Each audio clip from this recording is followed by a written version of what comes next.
And welcome back. We're standing here now with Keith Dorn of Dorn's Designs, and he has just like these really cool metal pieces that you've made. Can you tell us just a little bit about how you started with making creatures and objects? And well, it was mostly by accident, I think. I didn't plan on this happening, but I used to be huge into Halloween, and I loved making things motion activated and whatever. And people enjoyed that and put a smile on their face, you know.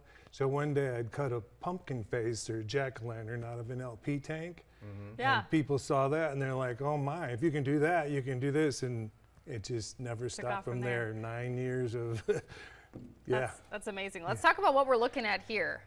So did you have this in mind when you had the scraps for this, or how did you go about this? Well, normally you have this stuff and then you're like, what can I do right, with or a this? piece will spark it. And I'm blessed with many people offering, donating, whatever. Hey, come and take whatever you want. Yeah. Win-win. I don't sell scrap, but I go there and I have businesses too that are just fabulous. They're just great on donating pieces and stuff.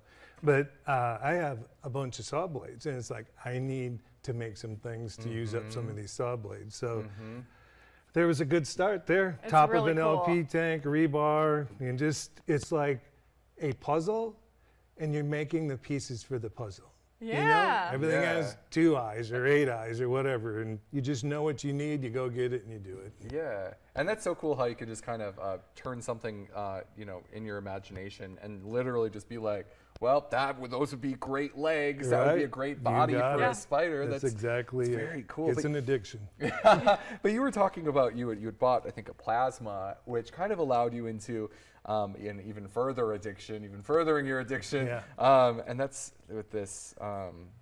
The handsaw. The handsaw, everybody has them. Everybody has them. Their dads or their grandpas or my husband's a carpenter or whatever it may be, and they hate to get rid of them. So by turning it into a cedar tree, I do it all by hand. I mean, obviously, it's a handheld plasma. Yeah. Everyone is different. I do it all free-handed. And we do want to mention that one of your pieces is actually going to be on the City Art Walking Sculpture Tour for 2024, which a really cool accomplishment for you. So tell us about that project. Yeah, so the bird of prey. I've been asked hundreds of times over the years, have you made a piece for the art walk yet? And I started this piece about 5 years ago.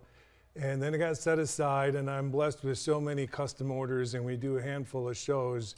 So I'm very, very busy making these little pieces, but my wife kind of poked the bear and said, hey, you got to get this done once. And I spent quite some time doing it, but we got it done, and by God, we got a call, and it was accepted, and oh, that's so there awesome. it is, yeah. That is so cool. Can you tell us about I want to know again about the leaves of that. How did you do not the leaves, the feathers? The feathers, yeah, which look like leaves, of course. But by taking the plasma and CNC on the leaves, cutting them out, and then I took my handheld plasma, and I didn't attach the ground to it, so it gouged it, and it makes these, and I can do that to like tree stumps and stuff. It kind of makes grooves and makes a mess of it, but it looks like it's feather veins, you know. But how can people find your stuff, to potentially buy something or commission something? Or we just do Facebook, Dorn's Designs. We have a page there, and my cell phone, and they come out, and